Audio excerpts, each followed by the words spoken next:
How is the Quran the greatest book? কোরআন শ্রেষ্ঠ গ্রন্থ কেন? বিকজ এটা মহান আল্লাহ তাআলা কুদরতের বাণী, কুদরতের এটা আল্লাহ তাআলার মুখে ভাষা, আল্লাহ তাআলার মুখের এটা লেকচার, আল্লাহ তাআলার মুখে কুদরতের মুখে এটা ডায়ালগ। এই জন্য কোরআনটাই শ্রেষ্ঠ কিতাব রূপান্তর হয়েছে। সুবহানাল্লাহ। কোরআনটা শ্রেষ্ঠ কেন? কারণ এটা আল্লাহ তাআলার মুখের বাণী, কুদরতের মুখের বাণী। এই আল্লাহ তাআলার মুখ কত শ্রেষ্ঠ আপনি চিন্তাই করতে পারবেন না। আল্লাহ তাআলার মুখের ভাষা কত শ্রেষ্ঠ আপনি এই সামান্য ব্রেন মস্তিষ্ক দিয়ে আপনি চিন্তা করতে পারবো না। এই জন্য কোরআনটা শ্রেষ্ঠ কিতাব। কোরআনটা এমন শ্রেষ্ঠ কিতাব যে কোরআন যেখানে গেছে সেখানেই শ্রেষ্ঠ হয়ে গেছে। সুবহানাল্লাহ। কোরআনটা যেখানে পড়েছে, যেখানে থেমেছে, সেই জায়গাতে আল্লাহ তাআলা শ্রেষ্ঠ করেছে। সুবহানাল্লাহ। কিন্তু আমি যেটা আপনি চিন্তা করেন যে লক্ষ লক্ষ ফেরেশতার ভিতরে জিবরাইল আমিন তিনি যে একজন ফেরেশতা, তিনি শ্রেষ্ঠ হলো কেন? কারণ তিনি আল্লাহ তাআলার পক্ষ থেকে বাণী নিয়ে আসছেন। 23টা বছর বিষ্ণু সাল্লাল্লাহু আলাইহি ওয়াসাল্লাম প্রতি নাজিল করেছেন যে কিতাব, তিনি যে নিয়ে আসেন, দায়িত্ব পালন করেছেন। এই দায়িত্ব পালন করার জন্য আল্লাহ তাআলা তাকে সেরা ফেরেশতা বানিয়ে দিয়েছেন। সুবহানাল্লাহ। শ্রেষ্ঠ ফেরেশতা বানিয়ে দিয়েছেন কারণ শ্রেষ্ঠ বাণী নিয়ে আসছেন বলেই। এরপরে জিবরাইল আলাইহিস সালাম যার উপর নাজিল করেছেন তিনি হচ্ছেন শেষ নবী মুহাম্মদ রাসূলুল্লাহ সাল্লাল্লাহু আলাইহি ওয়াসাল্লাম। ইনি শ্রেষ্ঠ নবী হলেন কেন? কারণ তিনি তার উপরে কোরআন নাজিল করেছে বলেই তিনি শ্রেষ্ঠ নবী হয়ে গেছেন। সুবহানাল্লাহ। আর যাদের উপরে কোরআনকে নাজিল করা হয়েছে সাইয়েদনা আদম আলাইহিস সালাম থেকে ঈসা আলাইহিস সালাম পর্যন্ত যত লক্ষ লক্ষ যে কওম জাতি এসেছে তাদের থেকে শ্রেষ্ঠ জাতি হচ্ছে উম্মতে মুহাম্মদ সাল্লাল্লাহু আলাইহি ওয়াসাল্লাম। কারণ তাদের উপরে কোরআন নাজিল করেছে বলেই সেটা শ্রেষ্ঠ হয়ে গেছে। সুবহানাল্লাহ।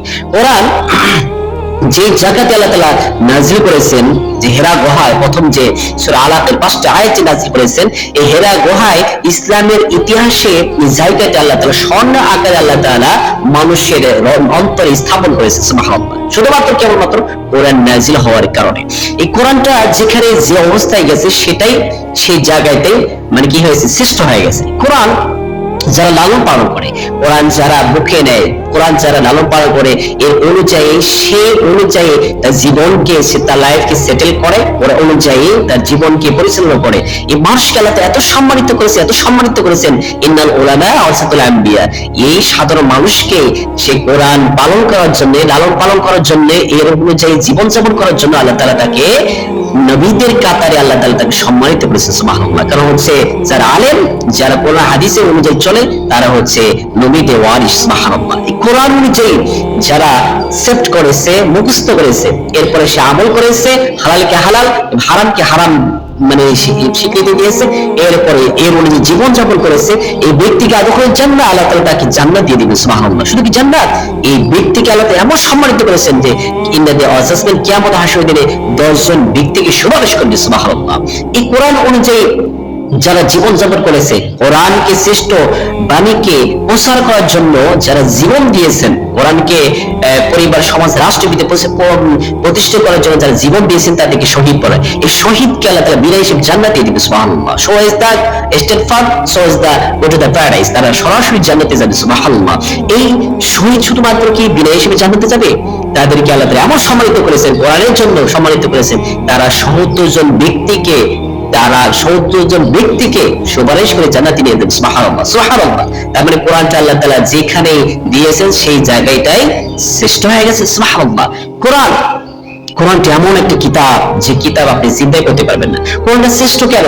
there is no doubt in this Quran book. এই কোরআনের ভিতরে কোনো সন্দেহ নেই। যত কিতাব আছে, যত পৃথিবীতে বই আছে, সব বইয়ের লেখক বলে এর ভিতরে ভাই কিছু সন্দেহ থাকতে পারে, ভুল ত্রুটি থাকতে পারে।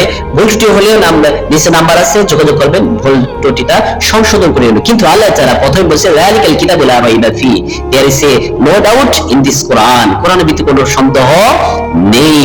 এই কোরআনটা যে স্থানে গেছে সেই স্থানটা সম্মানিত হয়েছে। এই কোরআন নাযিল করা হয়েছে, কোরআন নাযিল করেছেন আল্লাহ তাআলা শাবে কদর রাতে। এই কদর রাতে 365 দিনে যত রাত রয়েছে এর ভিতরে শ্রেষ্ঠ রাত হচ্ছে শবে কদর রাত। কারণ কিসের জন্য জানেন?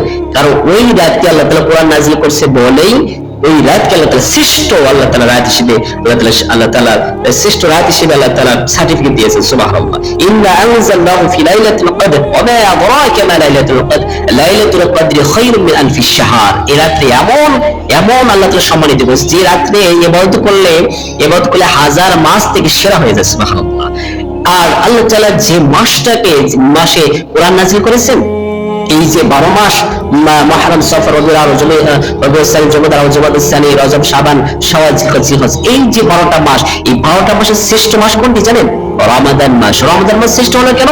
কারণ শাহরু রমাদাল্লাযী উনজিলা ফীহিল কুরআন, কারণ আল্লাহ তাআলা এই মাসে আল্লাহ তাআলা কোরআন নাযিল করেছেন বলেই এই রমজান মাস আল্লাহ তাআলা শ্রেষ্ঠ করেছেন। সুবহানাল্লাহ, শ্রেষ্ঠ করেছেন কোরআন নাযিল করার কারণে। তার মানে যেখানে যে অবস্থায়, যেই জায়গায় কোরআন নাযিল হয়েছে, যেই হৃদয়ে, যে মনে, যে মাথায় কোরআন রয়েছে, সে শ্রেষ্ঠ হয়ে গেছে। এই পৃথিবীতে সেরা মানুষ কি জানেন?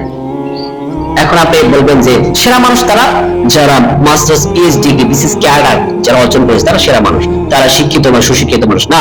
সেরা মানুষ কারা? বিশ্ব সাল্লাল্লাহু আলাইহি ওয়াসাল্লাম বলেছেন, খায়রুকুম মান তাআল্লামাল কোরআন ওয়া আল্লামাহু, যে ব্যক্তি কোরআনকে ধারণ করে, কোরআনকে মুখস্থ করে, কোরআন অনুযায়ী চলে এবং অপরকে শিক্ষা দেয়, এই ব্যক্তি হচ্ছে আসমানের জমিনের সবচেয়ে সেরা মানুষ। সুবহানাল্লাহ, one of the best man, one of the best man, সে হচ্ছে সেরা মানুষ, যে ব্যক্তি কোরআনকে লালন পালন করে, কোরআন অনুযায়ী জীবনকে সেটেল করে, জীবন পরিচালনা করে আর অপরকে শিক্ষা দেয়, এই ব্যক্তি হচ্ছে সর্বসেরা মানুষ। সুবহানাল্লাহ, আল্লাহ তাআলা প্রত্যেককে কোরআনকে লালন পালন করা, মুখে ধারণ করা, এর অনুযায়ী চলা তৌফিক আমাদের দান করুন।